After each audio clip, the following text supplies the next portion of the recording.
तो सबसे पहले गुरुदेव के इस सत्संग आधार से कि वो आत्मा कितनी घिस चुकी है, उसके लिए आपको सतलोक आश्रम मैनेजमेंट हरियाणा के मुखिया महेंद्र भगोड़ेगा, जो कि वांटेड है, आपको उसी का एक छोटा सा इंटरव्यू सुनाते हैं बरवाला कांड के समय का।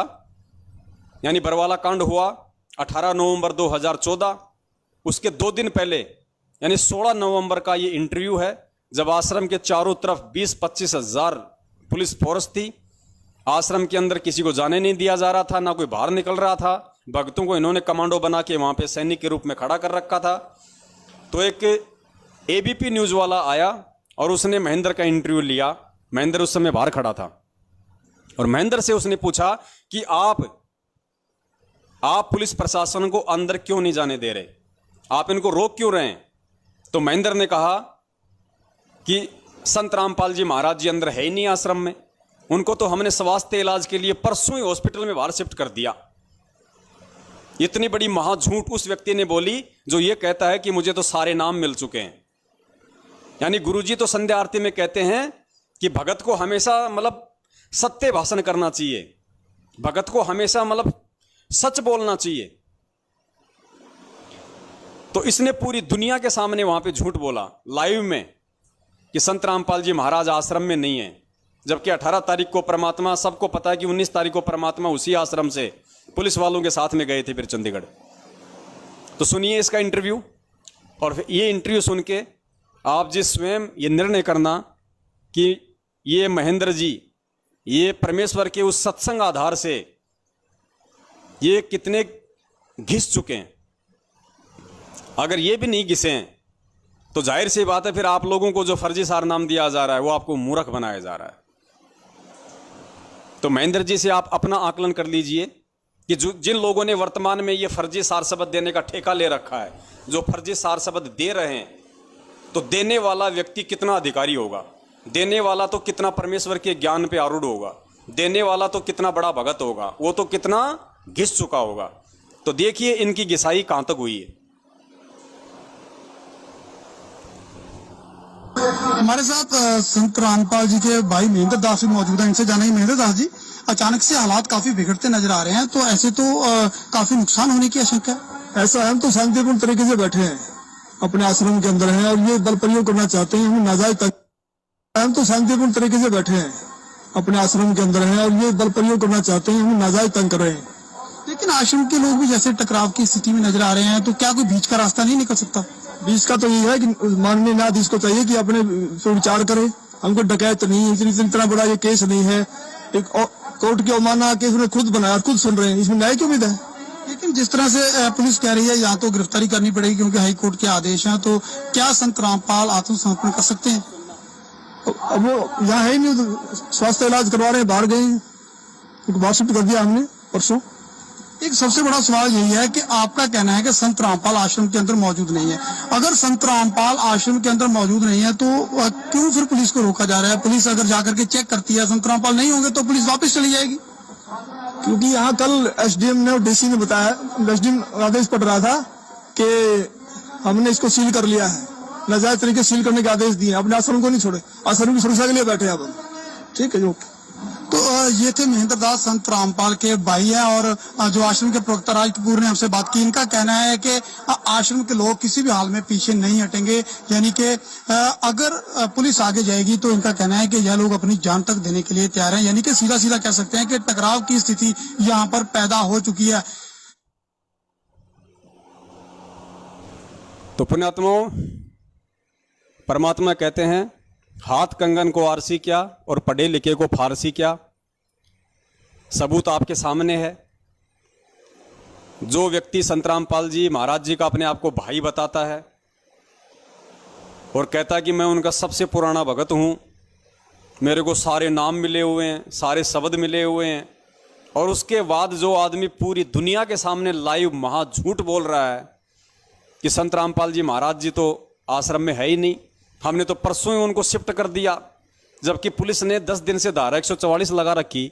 20,000 पुलिस वाले वहां पड़े हुए थे रात दिन। चिड़ी का बच्चा आश्रम से बाहर नहीं निकल सकता। और ये महाझूठा व्यक्ति पूरी दुनिया के सामने कह रहा है कि हमने तो परसों ही उनको बाहर हॉस्पिटल में शिफ्ट कर दिया। तो पुण्यात्माओं, ये खुद कितना घिस चुका है।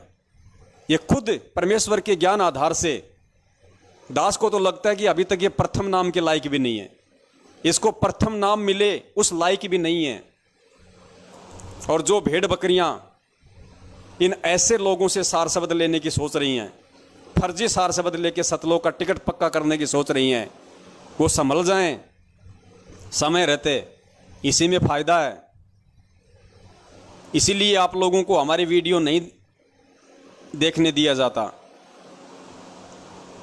क्योंकि अगर हमारी वीडियो देख लोगे तो आप सच्चाई से परिचित हो जाओगे और आपको भेड़ और भेड़ियों की पहचान हो जाएगी और आप कभी भी इन लोगों के झांसे में नहीं आओगे, इनको ज्योति पाठ और दान का पैसा नहीं दोगे। इसलिए अपने उस धार्मिक धंधे को डूबता हुआ देखकर इन लोगों ने 70% संगत के दिलो दिमाग में भय बैठा रखा है कि पवन दास के जो वीडियो देख लेगा वो गुरुद्रोही हो जाएगा, उसका नाम खंड हो जाएगा। कहां से ये लोग ऐसी मनगढ़ंत परिभाषा लेके आए हैं नाम खंड होने की, परमात्मा जाने। तो पुण्यात्माओं, वही बात है, गुरुजी कहते हैं कि जो एक सफल व्यापारी होता है उसको अगर 100, 150, 200 बाजरे की या गेहूं की बोरियों का व्यापार करना होता है तो वो गोदाम में रखी हुई 500 बोरियों को चेक नहीं करता। गुरुजी कहते हैं वो एक छोटी सी परखी होती है लोहे की, वो 2-4 गोदाम में रखी हुई जो बोरियां होती हैं उनमें वो परखी मार के चेक कर लेता है और कुछ दाने कुछ बोरियों के चेक कर लेता है। उसको मालूम पड़ जाता है कि बाकी बोरियों में कैसा माल है, बाकी बोरियों में कौन सी क्वालिटी का गेहूं है। तो पुण्यात्मा, ये सबसे बड़ी बोरी थी जो आपको मैंने दिखाई, एक छोटी सी एक परखी आपको मार के दिखाई है इस महेंद्र भगोड़े रूपी बोरी में। और जब ये बोरी ही फैल हो गई, इस बोरी का गेहूं ही बिल्कुल सड़ा हुआ है, गड़ा हुआ है, उसके अंदर झूठ का गुण लगा हुआ है, तो सोचिए अब आगे मैं आपको जो परखी मार के दिखाऊंगा परमपिता परमेश्वर जी के आशीर्वाद से, ऑडियो वीडियो सुनाऊंगा मैं, तो सोचिए उन बोरियों में तो कितना बदबूदार और सड़ा हुआ गेहूं जो भरा होगा, जो खाली शराब बनाने के काम आ सकता है, उससे अमृत नहीं बन सकता। और फिर आप खुद निर्णय करना, जो नए भगत भाई बहन है, सत्सेवकों की बात नहीं कर रहा मैं, सत्सेवक कभी ऐसे पाखंडियों के चक्कर में नहीं आते और ना कभी आने वाले। हम सत्सेवकों की तो कोशिश है इन प्रोग्राम के माध्यम से, लाइव शंका समाधान के माध्यम से, कि हमारे बाकी भगत भाई बहन समझें और इन पाखंडियों के पाखंड में आने से बचें, और चाहे कोई नाम हो या शब्द हो उसके लिए अपने गुरुदेव पर ही आश्रित रहें, उन्हीं के आने का इंतजार करें। अब आगे आपको एक दूसरी बोरी में थोड़ी सी परखी मारते हैं और उस बोरी का नाम है नवीन सोनीपत वाला।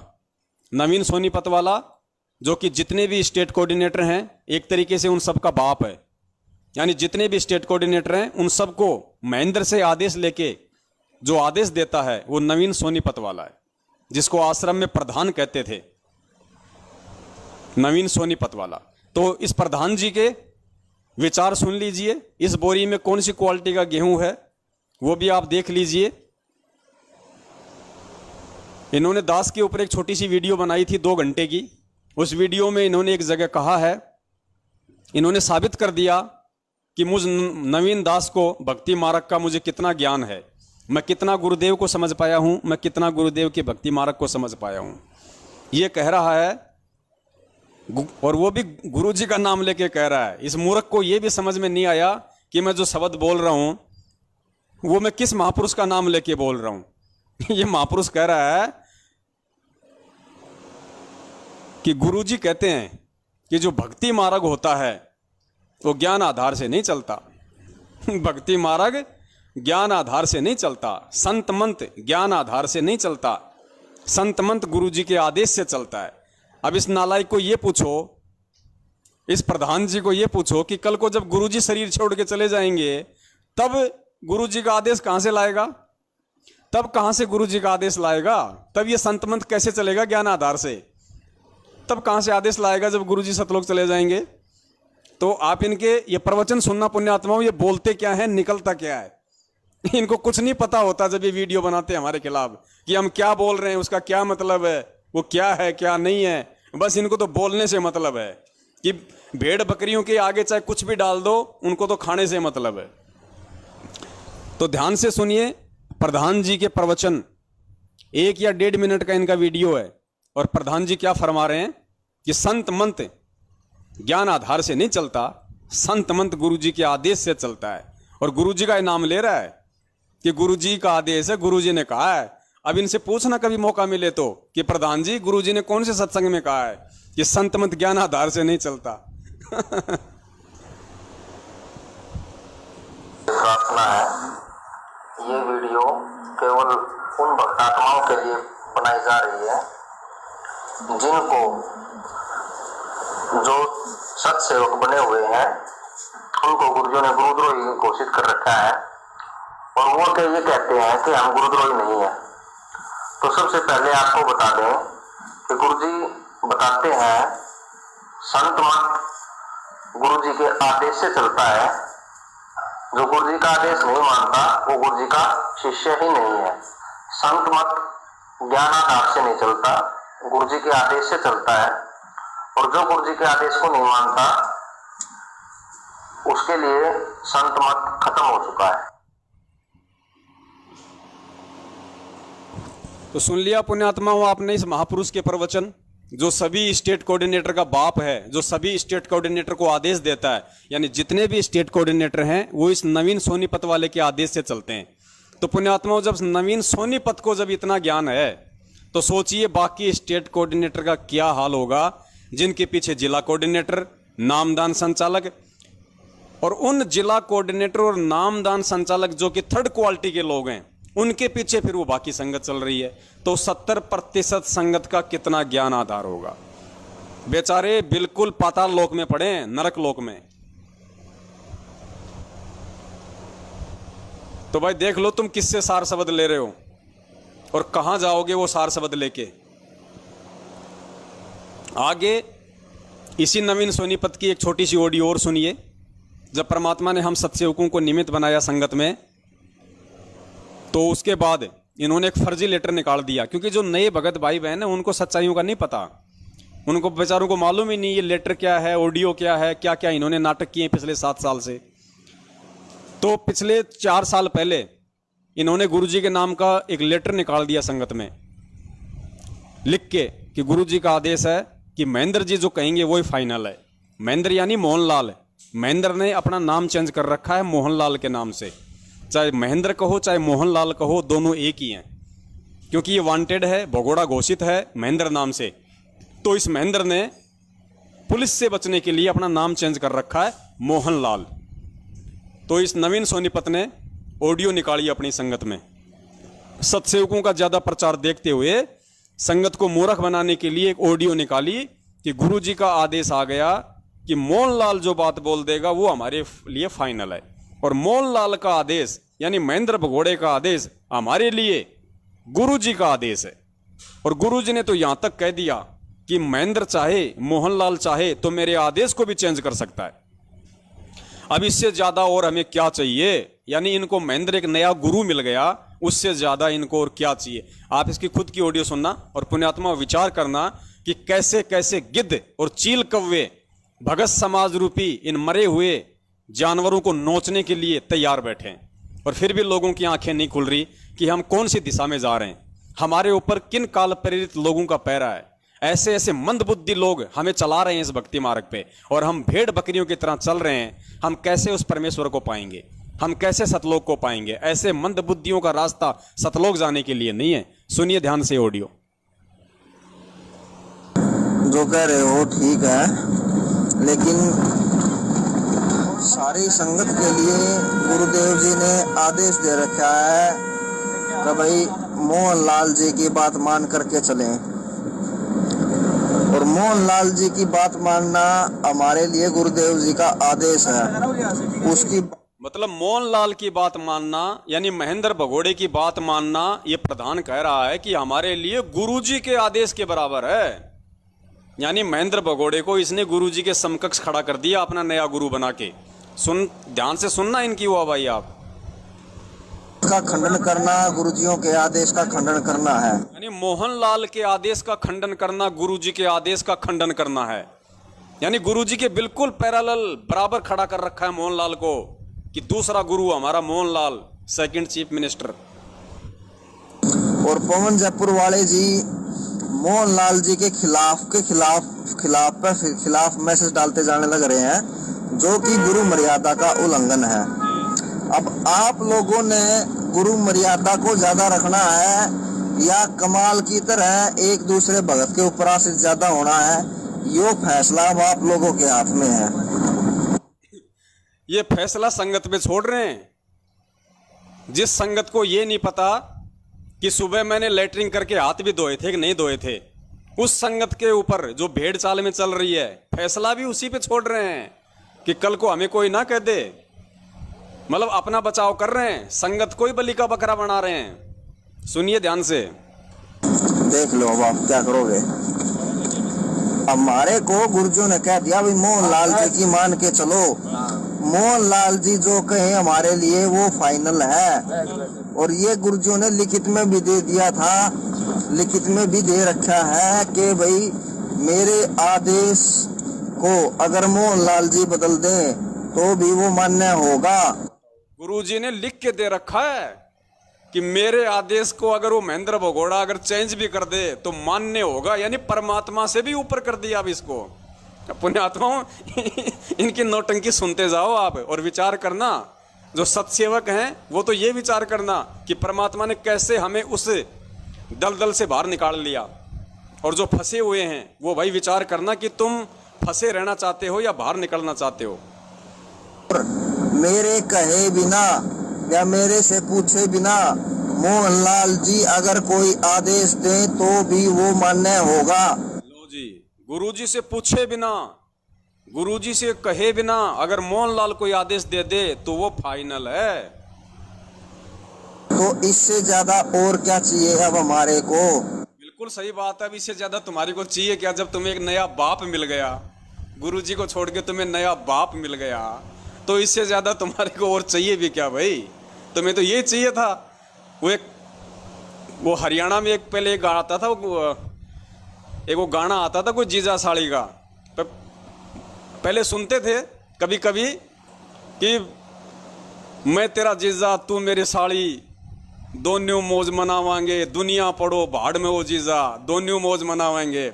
तो ये नवीन प्रधान और ये महेंद्र भगोड़ा दोनों मतलब जीजा साड़ी हो गए। अब ये कह रहे हैं दुनिया पड़ो भाड़ में वो जीजा, दोनों मौज मनावांगे। तो भाई ये मैनेजमेंट का नया गुरु इन्होंने महेंद्र भगोड़े को खड़ा कर दिया, और खूब इनकी चमचागिरी करो और खूब अपना मौज मस्ती करो। संगत मूर्ख है ही, संगत से गुरुजी के नाम पे दान दक्षिणा लो, आराम से ऐश करो, अय्यासी करो, भाड़ में जाए। जब संगत इधर उधर जाने को हो, अब जैसे 2 साल पहले संगत बिल्कुल वो तेजी से मतलब जागने लग गई थी, इन्होंने तुरंत संगत को वापस भांग पिला दी, सार नाम की, झूठा सार नाम दे दिया ताकि संगत हमारे से चिपकी रहे। अब 2 साल बाद फिर से संगत जागने लगी है सत्सेवक भाई बहनों के प्रयास से। अब इन्होंने ये नकली सार शब्द की भांग पिलानी शुरू कर दी, और ये और कहते हैं कि बस ये सार शब्द जो है ये सतलोक का फाइनल टिकट है, जिसको ये सार शब्द मिल गया उसका सतलोक में स्थान पक्का। अब बताओ, अब जो मंदबुद्धि होंगे वो फिर इनके पीछे लग जाएंगे। तो जब जब इनको लगता है कि तुम्हारी धोती उतरने वाली है सत्सेवकों के माध्यम से, उसी समय ये कोई नया लफड़ा शुरू कर देते हैं। अब इनका चलेगा महीना 2 महीना, उसके बाद फिर संगत जागनी शुरू हो जाएगी, फिर ये नया ड्रामा शुरू करेंगे कि भैया बिल्कुल फाइनल आदेश आ गया गुरुजी का, बस इसके बाद अब आगे कोई नाम नहीं, कोई आदेश नहीं। गुरुजी ने स्पष्ट बोल दिया 5 लाख रुपया दो, सीधा सतलोक जाने का इंजेक्शन लगवाओ, सीधा सतलोक जाने का इंजेक्शन लगवाओ सीधा, और सीधा रॉकेट की तरह सीधे सतलोक जाओ। गुरुजों ने कह दिया भाई मोहनलाल जी है फाइनल अथॉरिटी है, और गुरुजी मोहनलाल फाइनल अथॉरिटी। अब पुण्यात्मा मोहनलाल क्या है? अब मोहनलाल क्या है ये अब आपको और सुनाते हैं मोहनलाल के मुख कमल से। आपने देखा होगा यूट्यूब पे इंटरव्यू है मोहनलाल का, महेंद्र भगोड़े का, जो कि संत रामपाल जी महाराज जी का सांसारिक या यूं कह लीजिए कलयुगी छोटा भाई है, जो वांटेड है 2014 से। पुलिस जिसको ढूंढ रही है, भगता फिर रहा है, छुपता फिर रहा है। ये उस मोहनलाल का इंटरव्यू है, जिस मोहनलाल का इतना बखान किया जा रहा है, जिस मोहनलाल की महिमा इतनी बताई जा रही है, जिसको गुरुजी से ऊपर बढ़ के साबित कर दिया इन लोगों ने कि मोहनलाल गुरुजी से पूछे बिना भी नया आदेश पारित कर सकता है और मोहनलाल गुरुजी के आदेश को चेंज भी कर सकता है। अब बताओ, है इस दुनिया में ऐसा कोई जो उस परमपिता परमेश्वर के आदेश को चेंज कर दे? और ये बात कौन कह रहा है? ये बात वो कह रहा है जो सभी स्टेट कोऑर्डिनेटरों का बाप है। अब स्टेट कोऑर्डिनेटर इस आदमी की बात मानते हैं, तो सोचिए पुण्यात्माओं, ये नीचे से लेके ऊपर तक ये सिस्टम, ये सतलोक आश्रम मैनेजमेंट हरियाणा कितना भ्रष्ट है, कितना मंदबुद्धि है। अब देख लीजिए इसके पीछे चलने वालों को आगे चल के क्या हाल होगा। तो जिस मोहनलाल की महिमा का इतना बखान किया जा रहा है, उस मोहनलाल का इंटरव्यू अब आपको सुनाते हैं, उसके विचार सुनाते हैं आपको, और बीच बीच में फिर बताएंगे आपको कि ये खुद भी प्रथम नाम के लायक हुआ या नहीं हुआ है, और दुनिया को सार शब्द दे रहे हैं। लंच टाइम में मेरे पास रोजाना आते थे, लगभग 4 महीने लगातार आए और सत्संग की, भक्ति की बातें बताने लगे कि भक्ति करनी चाहिए, भक्ति से दुख दूर होते हैं, सुख मिलता है, मोक्ष मिलता है। लेकिन मेरी रुचि विशेष नहीं थी और मैं महाराज जी को मना भी नहीं कर सकता था कि मेरे पास क्यों आए, क्योंकि बड़े भाई साहब थे। तो मैं अंदर से दुखी बहुत था कि रात को ड्यूटी करते हैं, दिन में ये आगे बैठ जाते हैं। लेकिन एक दिन मैंने कह ही दिया कि भक्ति में कुछ नहीं रखा, काम करो और बच्चों का पालन पोषण करो, इससे बड़ी कोई भक्ति नहीं है। फिर गुरु जी ने धीरे धीरे आना बंद कर दिया। फिर मेरे जीवन में एक ऐसी घटना घटी, 1992 की बात है, कि मैं एक DIG को लेकर के मधुबन गया हुआ था, पुलिस ट्रेनिंग सेंटर के अंदर। रात को वहां ठहरे, मैं सुबह सोकर उठा तो मैंने देखा, मैं चारपाई पर लेटा हुआ, मेरी आंखें खुल गई। तो लेटे लेटे मैं क्या देख रहा हूं कि मेरे पैरों की तरफ उस मकान यानी कमरे में 2 खिड़कियां थी। एक खिड़की में महाराज जी कम से कम 8-10 फीट ऊपर आसमान में बैठे हैं। वो सीन मुझे आज तक याद है। काले रंग के चश्मे लगा रखे थे, लाइनिंग वाला शर्ट, काली पैंट, और ऐसे बैठे हैं जैसे पद्मासन होता है। चश्मे लगा रखे थे, लाइनिंग वाला शर्ट, काली पैंट, और ऐसे बैठे हैं जैसे पद्मासन होता है, हाथ जोड़कर। तो संत रामपाल जी की तरफ 2 पैर दिखाई दे रहे हैं, घुटने से नीचे, बिल्कुल लाल रंग के, जैसे सूर्य सुबह निकलता है। तो मैं देख कर डर गया। मैंने अपनी घड़ी देखी, उस द्वार पे एक घड़ी लगी हुई थी, उसको देखा भी 7 बज गए। दूसरी खिड़की से देखा तो शहतूत का पेड़ है, चिड़िया बैठी हैं। लेकिन मैं ये सीन क्या देख रहा हूँ, कम से कम 5 मिनट मैंने सीन को देखा। तो मैं डर गया कि मैंने समझा कि भी कहीं गुरु जी मर गए हैं, उनकी आत्मा मुझे मिलने के लिए आ रही है। उसमें फोन भी नहीं थे। मैं DIG को ये नाम दीक्षा लेने से पहले की बात बता रहा है। तो मैं बहुत चिंतित हो गया। हम 1 बजे मधुबन से रोहतक के लिए चले, हम लोग 3 बजे वहां पहुंच गए। मैं गाड़ी खड़ी करके सीधा मकान पे गया, गुरुजी के मकान के ऊपर।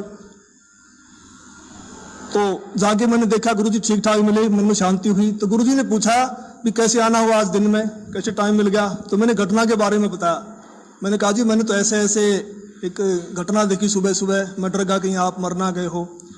तो महाराज जी ने कहा कि मेरे स्वरूप में कबीर परमेश्वर आए थे और अब आपको भक्ति मिल जाएगी। तो मैंने कहा जी मैं तो ड्रिंक्स वगैरह कर लेता हूँ, वो छूटती नहीं, भक्ति कैसे करूँगा। तो गुरु जी ने कहा जा आज के बाद नहीं पिएगा। तो उनके एक शब्द से ऐसी दीवार खड़ी होगी कि आज 1992 की बात है, आज 2013 हो गया, यानी लगभग 21 वर्ष हो गए। वो आज तक मैंने शराब को छुआ तक नहीं है। पुण्यात्माओं, यहाँ पे एक नया और टॉपिक निकल के आया है। ये अपनी राम कथा बता रहा है नाम दीक्षा लेने से पहले की, क्योंकि इसके पास में गुरुजी जाया करते थे इसके कमरे पे, क्योंकि उस समय गुरुजी की भी हरियाणा के रोहतक में ही पोस्टिंग थी JE की, और ये भी हरियाणा के रोहतक में ही, ये पहले हरियाणा पुलिस में था, ये ड्राइवर था, और ये DG की गाड़ी चलाया करता था, ये महेंद्र भगोड़ा। तो ये इसकी ड्यूटी भी वही थी हरियाणा में, रोहतक में। तो गुरुजी क्या करते थे, बीच बीच में लंच टाइम में इसके पास जाया करते थे, इसको समझाने के लिए। और इसकी रुचि थी नहीं भक्ति में। इसने एक दिन गुरुजी को कह दिया कि मेरे पास में आप मत आया करो, कोई भक्ति नहीं है, अपने बच्चों का लालन पालन करो, उनकी देख रेख करो, बस यही भक्ति है। उसके बाद गुरुजी ने वहाँ जाना छोड़ दिया। उसके बाद ये कहीं पता नहीं कहीं पे गया हुआ था, मधुबन वगैरह कहाँ बता रहा है, कोई पुलिस को ट्रेनिंग कैंप में। तो वहाँ इसको सपना आया और इसको लगा कि भाई गुरुजी मर गए, मेरा भाई मर गया।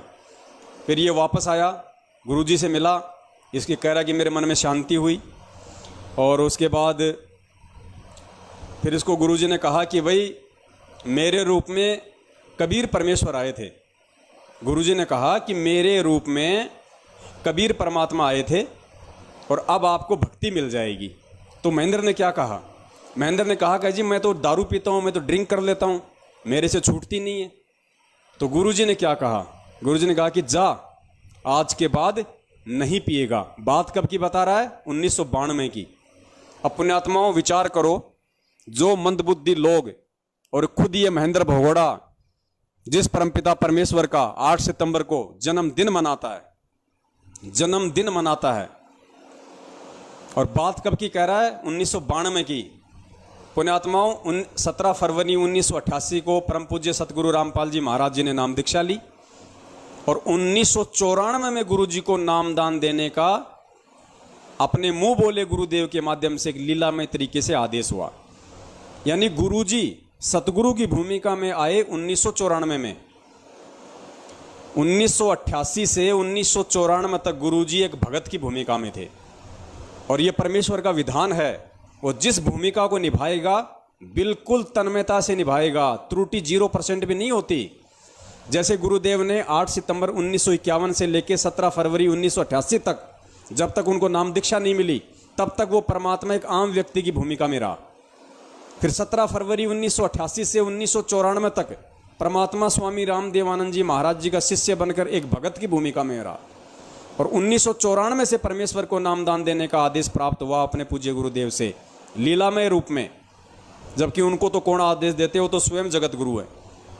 लेकिन 1994 तक वो एक भगत की भूमिका में थे और एक भगत कभी भी अपनी तरफ से किसी को दुआ या बद्दुआ नहीं दे सकता। ये गुरु जी का भक्ति विधान है जो हमारे लिए भी परमात्मा बताते हैं कि भगत कभी किसी को ना दुआ दे सकता ना किसी को बद्दुआ दे सकता। तो 1994 से पहले परमात्मा एक भगत की भूमिका में थे और इस महेंद्र को परमेश्वर ने ये आशीर्वाद कब दिया? 1992 में। और क्या कहा कि जा, आज के बाद नहीं पिएगा। और उसके बाद ये कह रहा है कि आज 21 साल हो गए मैंने दारू को छुआ भी नहीं, उनका शब्द मेरे ऊपर काम कर गया। तो पुण्यात्माओं, अगर ये परमेश्वर नहीं है तो और क्या है? अगर 8 सितंबर को अगर ये प्रकट नहीं हुआ है, अगर ये पूर्ण ब्रह्म परमेश्वर साक्षात अगर ये कबीर साहब नहीं है, तो पुण्यात्मा 1992 में वो कैसे किसी को आशीर्वाद दे देगा एक भगत की भूमिका में, जब तक उनको नाम दीक्षा देने का भी आदेश नहीं था। 1992 में ही परमात्मा ने, ये खुद कह रहा है, ये महेंद्र भगोड़ा खुद कह रहा है, आप सुन रहे हैं इसका इंटरव्यू। आज ये फिर नहीं सकता अपनी बातों से। 1992 में जब परमात्मा खुद एक भगत थे, तो भगत कैसे किसी को आशीर्वाद दे सकता है? अगर भगत होके कोई आशीर्वाद दे रहा है तो समझिए फिर वो कौन है, उसको समझना पड़ेगा। वो परमपिता परमेश्वर है, वो साक्षात कबीर परमेश्वर है। तो ये आप और हम सत्सेवकों के लिए एक और बहुत अच्छे एक नॉलेज की बात निकल के आई है कि जिस समय उनको नाम दीक्षा देने का भी आदेश नहीं था, उससे पहले उस परमात्मा ने ये साबित कर दिया कि मैं कबीर परमेश्वर हूँ। 1992 में इस महेंद्र को ये आदेश देके इसको ये आशीर्वाद देके कि जा, आज के बाद शराब नहीं पिएगा। आगे चलिए। तो उसके बाद गुरुजी ने अपने गुरुजी से मुझे नाम दिलवाया, संत राम देवानंद जी महाराज से। अब ध्यान से सुनना। उसके बाद में 1992 के बाद परमपिता परमेश्वर सतगुरु रामपाल जी महाराज जी ने इस मंदबुद्धि व्यक्ति को भी, इस काल एजेंट को भी, वो किससे नाम दिलवाया? स्वामी राम देवानंद जी महाराज जी से, यानी आप और हमारे दादा गुरुदेव से इसको नाम दिलवाया। ध्यान से सुनते रहना पुण्यात्माओं, और विचार करना कि आप किन गद्दारों से फर्जी सार शब्द लेके अपना जीवन बर्बाद करने जा रहे हैं। उस समय गुरुजी को आज्ञा नहीं थी नाम की। मैं भक्ति में जरूर लगा, क्योंकि महाराज जी बताते थे कबीर साहब पूर्ण परमात्मा हैं, इनसे सबसे ऊपर हैं, तो मैंने उनको उदाहरण दिया कि पुलिस में तो ऐसे होता है, उसमें पुलिस वाले बहुत नाजायज़ किया करते। कोई कहता मैं फलां का सिफारशी हूँ, उसको पकड़ लिया तो उसकी कुटाई कर देते थे, फोन आता छोड़ देते, हमें नहीं पता जी आपका था। कहीं ऐसा ना हो कि नीचे देव देवता हमें कूट दें और जब तो कबीर साहब ऊपर से आए। लेकिन मैं लगा जरूर रहा, लेकिन विशेष विश्वास नहीं था भी कबीर साहब पूर्ण परमात्मा है। एक पॉइंट तो आप ये नोट करना कि दादा गुरुदेव से ये कह रहा है कि मैंने नाम जरूर ले लिया था, मैं भक्ति जरूर कर रहा था, लेकिन मुझे विश्वास नहीं था कि कबीर जी पूर्ण परमात्मा है। मुझे विश्वास नहीं था कि कबीर जी पूर्ण परमात्मा है। चलो कोई बात नहीं, नया नया कोई भी नाम दीक्षा लेता है, इतना जल्दी उसको विश्वास नहीं होता कि वो मान ले इन सब बातों को, क्योंकि उस समय तो देखो पुण्यात्माओं, ये सबूत भी नहीं दिखाए गए थे। ये सबूत परमेश्वर ने 1997 के बाद दिखाए, तो हम इसकी इस बात को मान लेते हैं, कोई बड़ी बात नहीं है, नहीं हुआ होगा इसको विश्वास। लेकिन आगे ये क्या बोल रहा है पुण्यात्मा, उस पॉइंट पे जरा ध्यान देना। ये कह रहा कि उसके बाद फिर गुरुजी को नाम दीक्षा देने का आदेश हो गया, उसके बाद हमने फिर से गुरुजी से नाम लिया, यानी इस महेंद्र ने परम पूज्य सतगुरु रामपाल जी महाराज जी से फिर से नाम दीक्षा ली। फिर ये कह रहा है कि मैंने गुरुजी से सारनाम भी ले लिया, संत रामपाल जी महाराज जी से मुझे सारनाम मिल गया, लेकिन सारनाम के बाद भी मुझे ये विश्वास नहीं था कि कबीर जी ही भगवान है। अब पुण्यात्माओं, जिस आदमी को ये विश्वास नहीं कि भाई वो कबीर ही भगवान है, कबीर ही परमात्मा है, उस आदमी को सारनाम दे कौन देगा? क्या आपका परमपिता परमेश्वर सतगुरु रामपाल जी महाराज जी कभी ऐसी गलती करेगा? क्या वो अंतर्यामी परमात्मा ऐसी गलती करेगा? जिस व्यक्ति को ये तक विश्वास नहीं कि भाई कबीर ही परमात्मा है, उसको वो परमात्मा सारनाम देगा? तो पुण्यात्माओं, जैसा कि दास ने पहले वीडियो बनाया था कि ये जो सारनाम है ये फर्जी है, ये नकली गोली दी है परमात्मा ने, नकली बंदूक थमा रखी है इनके हाथ में। वो अंतर्यामी परमात्मा है, वो ऐसी गलती नहीं कर सकता। ये लोग अभी प्रथम नाम के लायक नहीं है, सार नाम तो बहुत दूर की बात है। और संगत इन महामूर्खों से सार शब्द लेने की सोच रही है, मरोगे क्या जीते जागते? समझ जाओ। सुनना आगे क्या बोल रहा है। सार शब्द लेके भी, सार नाम लेके भी ये विश्वास नहीं कि कबीर ही भगवान है। तो महाराज जी ने कहा कि आप ये नाम जपते रहो, नाम से आपका विश्वास हो जाएगा। तो फिर 1994 में गुरु जी को आज्ञा होगी नाम की, फिर महाराज जी ने दोबारा से हमारे को नाम दिए, फिर सार नाम दिया। मैं भक्ति में लगा रहा, लेकिन कबीर साहब के बारे में मैं पूछता था कि वेदों में दिखाओ, गीता जी में दिखाओ, तो महाराज जी कहते समय आने तो सब कुछ दिखाऊंगा मैं, अब ये करते रहो। सार शब्द लेने के बाद भी गुरु जी से कह रहा कि मुझे तो किताबों में दिखाओ कि कबीर जी भगवान है, मैं कैसे मान लूं ऐसे? मतलब सार शब्द मिल गया इसको, वो सार नाम भी मिल गया। और फिर कह रहा है कि मैं गुरुजी से पूछता था कि गुरुजी मुझे वेदों में दिखाओ कि कबीर ही भगवान है, मुझे गीता में दिखाओ कि कबीर ही परमात्मा है। अब जिसको अपने गुरु के ऊपर विश्वास नहीं और उल्टा अपने गुरु से ये सवाल जवाब कर रहा है, पुण्यात्माओं, ऐसे मंद बुद्धियों को परमात्मा सार नाम देगा क्या? ये तो प्रथम नाम के लायक भी नहीं है आज की डेट में, और ये दुनिया को आज सार शब्द बांट रहे हैं। पुण्यात्माओं, संभल जाना, समय रहते नरक में ठोर ठिकाना नहीं मिलेगा। वो अंतर्यामी परमात्मा हिसार की छोटी जेल में बैठ के यही सारा नाटक देख रहा है कि कौन मेरा है, कौन पराया है, कौन मेरे पे आश्रित रहेगा और कौन किसी काल एजेंट से अपने पेट में बच्चा डलवाता है। सुनते जाइए इसकी नौटंकी आगे। तो फिर ऐसी घटना घटी कि एक दिन मैं सोया हुआ था और मेरी आत्मा निकल के ऊपर ब्रह्मांड में चली गई, बहुत ऊंचाई पर। वहां विष्णु भगवान खड़े हैं श्री कृष्ण जी के रूप में। ये कह रहा है मेरी आत्मा निकल के ब्रह्मांड में चली गई, बहुत ऊंची। मैं तो ये कहता हूं भगवान इसकी आत्मा वापस आई क्यों? इसकी आत्मा ऊपर ही रहती तो ठीक थी, ब्रह्मांड में चक्कर काटती रहती तो ठीक थी इसकी आत्मा। कम से कम आज ही इतने लोगों को भ्रमित तो नहीं करता। और फिर ये क्या कह रहा है ये अंतर्यामी कि श्री कृष्ण जी के रूप में विष्णु भगवान आए। अब इसको क्या पता श्री कृष्ण के रूप में विष्णु भगवान आया था? तू विष्णु भगवान को जानता है क्या? तेरा रिश्तेदार है क्या विष्णु भगवान जो तू उसके चेहरे को जानता है? कि कितने प्यार से कह रहा है कि श्री कृष्ण के रूप में विष्णु भगवान आए। आ जाओ चाहे काली माता ही, लेकिन इसको तो बस मारना था, ये तुक्का फेंकना था। श्री कृष्ण के रूप में विष्णु भगवान आए, मतलब ये श्री कृष्ण जी का रूप भी जानता है और विष्णु भगवान का रूप भी जानता है, दोनों इसके रिश्तेदार हैं। सुनना आगे। ऐसे मोर का चंदा है, मोर मुकुट है, और मेरे से कह रहे हैं कि जिस भक्ति पे आप लगे हो ये भक्ति बड़ी कठिन है, ये मार्ग बड़ा कठिन है। अगर इतना आसान होता तो सभी यहां से निकल जाते। और एक बात का ख्याल रखना, मेरे भक्तों को मत तोड़ना। पुण्यात्माओं, ये पॉइंट है। वो श्री कृष्ण के रूप में था या श्री विष्णु के रूप में था? वो कौन था? वो कबीर परमेश्वर था। सतगुरु रामपाल जी महाराज था। स्वयं गुरु जी थे जो इसको श्री विष्णु या श्री कृष्ण रूप में इसको दर्शन दिए। और परमात्मा ने इसको संकेत कर दिया था कि बेटा, तू जिस भक्ति पे लग रहा है ना, ये तेरे जैसों के बस की बात नहीं है, ये बहुत टेढ़ा मार्ग है। और एक चीज का ध्यान रखना, मेरे भक्तों को मत तोड़ना। श्री कृष्ण जी के सिर में दर्द था गया जो इसको 2 कौड़ी के जीव को ये बात बताने के लिए आएगा। उसको क्या मतलब है?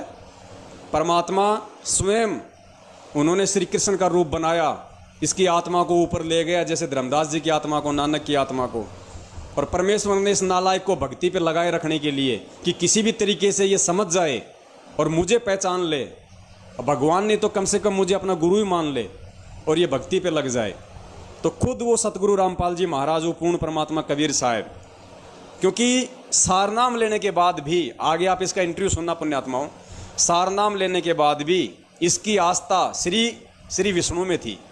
श्री कृष्ण भगवान को ही ये मानता था ज़्यादा।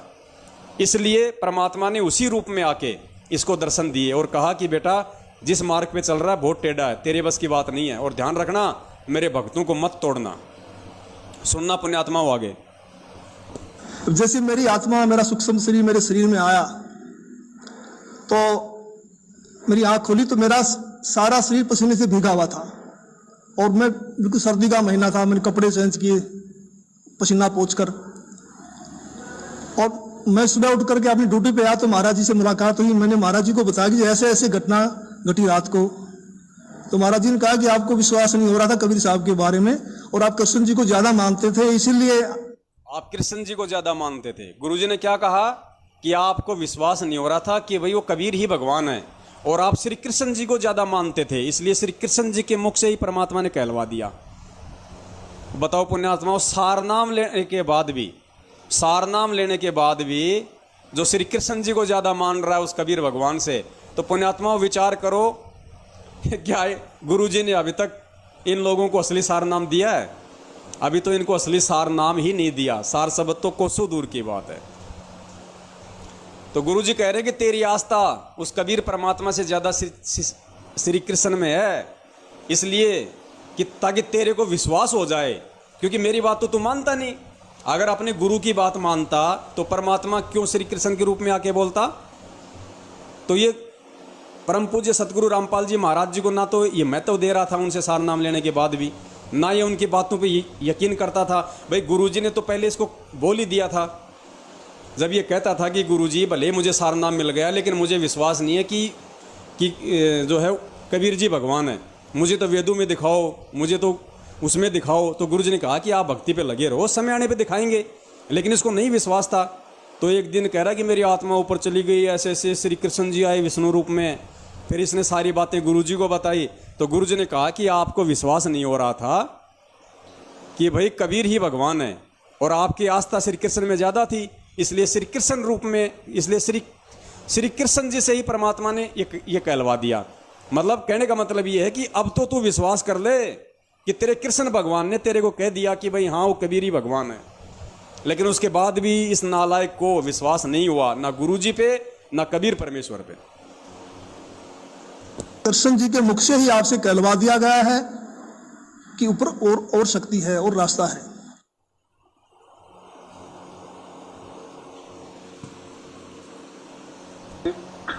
तो सुना आपने पुण्यात्माओं इस महापुरुष का ये इंटरव्यू।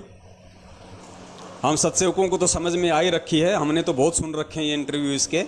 ये उन नए भगत भाई बहनों के लिए है जो लाइव प्रोग्राम देख रहे हैं और जो इनके फर्जी सार शब्द के झांसे में आने वाले थे, वो समझें इन सब बातों को। पुण्यात्माओं, ये साध संगति का यही मतलब है, ये कोई मनोरंजन के लिए नहीं है। आप लोगों को आगाह किया जा रहा है, और ये आगाह हम नहीं कर रहे। हम कौन होते आगाह करने वाले? हम तो उस परम पिता परमेश्वर सतगुरु रामपाल जी महाराज जी के कुत्ते हैं। हम उसके संदेश वाहक हैं, हम उनके मैसेंजर हैं। संदेशा पहुंचा रहे हैं, साथ में आपको सबूत दे रहे हैं, आपको ये प्रमाण दे रहे हैं। इससे बढ़कर और क्या दिखाएं? हनुमान जी तो है नहीं जो आपको सीना फाड़ के दिखा देंगे। अब आगे ये अब समझना आपने खुद ने पड़ेगा। अब आगे चलिए, इसी महेंद्र का एक और आपको इंटरव्यू सुनाते हैं छोटा सा, जो मुझ पवन दास के साथ इसकी वार्ता हो रही है। और दास ने क्या किया, दास ने आज से 4-5 साल पहले ऐसी कोई जिक्र हो गया था, मैंने हिसार जेल में मंजू के माध्यम से, क्योंकि उस समय मंजू सतलोक आश्रम मैनेजमेंट हरियाणा के खिलाफ थी, इस महेंद्र के खिलाफ थी जो गुरुजी की बेटी है। तो गुरुजी की बेटी के माध्यम से मैं कोई प्रार्थना हिसार जेल में मेरी लगवा रहा था, तो इसको मालूम पड़ गया उस बात का, तो इसने मेरे को फ़ोन किया और इसने मुझे फ़ोन करके कहा कि मुझे पता चला है कि ऐसे ऐसे तुम जेल में गुरुजी से प्रार्थना लगवा रहे हो, ध्यान रखना गुरुजी से प्रार्थना होने के बाद भी मेरी मंजूरी ज़रूरी है। यानी ये महापुरुष कह रहा है कि हिसार जेल में संत रामपाल जी महाराज जी से अगर तू प्रार्थना लगवाएगा और वहाँ से तुझे कोई आदेश मिलेगा, वो आदेश मिलने के बाद भी उस आदेश को तू तब तक नहीं काम मिलेगा जब तक कि मैं अपनी तरफ से मंजूरी ना दे दूं। मतलब गुरुजी से भी बढ़ के अपने आप को ये मान रहा वर्तमान में, ये इसके शब्द हैं। अब ये इन शब्दों से मुकर नहीं सकता, ये रिकॉर्ड हो गया, ये मुकर नहीं सकता, ये काल के एजेंट साबित हो चुके हैं ये लोग। जो व्यक्ति ये कह दे अपने गुरु के विषय में, एक भगत होकर अपने गुरु के विषय में कोई ये कह दे कि भैया गुरुजी से प्रार्थना होने के बाद भी मेरी मंजूरी जरूरी है, तभी वो प्रार्थना काम करेगी, तो पुण्यात्माओं आप जी समझ सकते हैं खेल क्या चल रहा है काल भगवान का, आप लोगों को कहां लेके जाया जा रहा है। सुनिए। तो कौन सी बोल रहे हैं क्या? हाँ जी, मैं मोहम्मद बोल रहा था। कैसे हो? जी भगत जी। हेलो। हाँ जी भगत जी बताएं। हाँ कैसे हो? ठीक हो? दया भगत जी परमात्मा की। हाँ है ना? ना, ऐसा नहीं ना जैसे आप कहते हो, मैंने सुना था आपका व्हाट्सएप का वो रिकॉर्डिंग है जी। कि मैं इतनी बार को दोबारा प्रार्थना कराऊंगा, प्रार्थना के बाद भी मेरी मंजूरी जरूरी है। किसी प्रकार की प्रार्थना है वो, गुरु जी का आदेश है, मेरे से सगुण प्रार्थना होगी।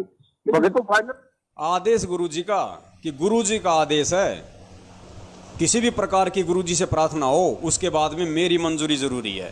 तो पुण्यात्माओं, जो व्यक्ति अपने गुरु के विषय में ये शब्द बोल दे कि गुरु के आदेश के बाद भी मेरे मंजूरी जरूरी है, तो वो तो अपने आप को भगत होने के बावजूद अपने गुरु से ऊपर साबित कर चुका है। ये तो गुरु से ऊपर हो गया। जब गुरु से प्रार्थना होने के बाद भी इसकी मंजूरी जरूरी है, तो फिर गुरु जी कौन हुए? ये तो गुरु का भी गुरु हो गया, ये तो संत रामपाल जी महाराज जी का भी गुरु हो गया, जो उनके आदेश के बाद भी इसकी मंजूरी जरूरी है। तो पुण्यात्माओं विचार करो, अब इससे बढ़ के प्रमाण आपको दुनिया में कहीं नहीं मिलेंगे कि वर्तमान में इस धरती पे अगर कोई काल भगवान का जीता जागता रूप है तो सतलोक आश्रम मैनेजमेंट हरियाणा है। जी दास ने कहाँ प्रार्थना कराएगा, किससे कराएगा? वो तो जब भगत जी इतनी बातें बोल रहे थे तो जो हमारे दास ने उनको बोली है बात। आपको मैं क्या कह रहा हूँ, मैं आपको कह रहा हूँ, मैं उनको बोलूंगा अपने नवीन को भी मैसेज कराने उसको भेजो और आप भी करो, ठीक है ना? लिंक बना रहा आपका सारा। बिल्कुल भगत जी वैसा ही होगा। फोन से मिल मिलाप रखो, मिलकर चलो सारे।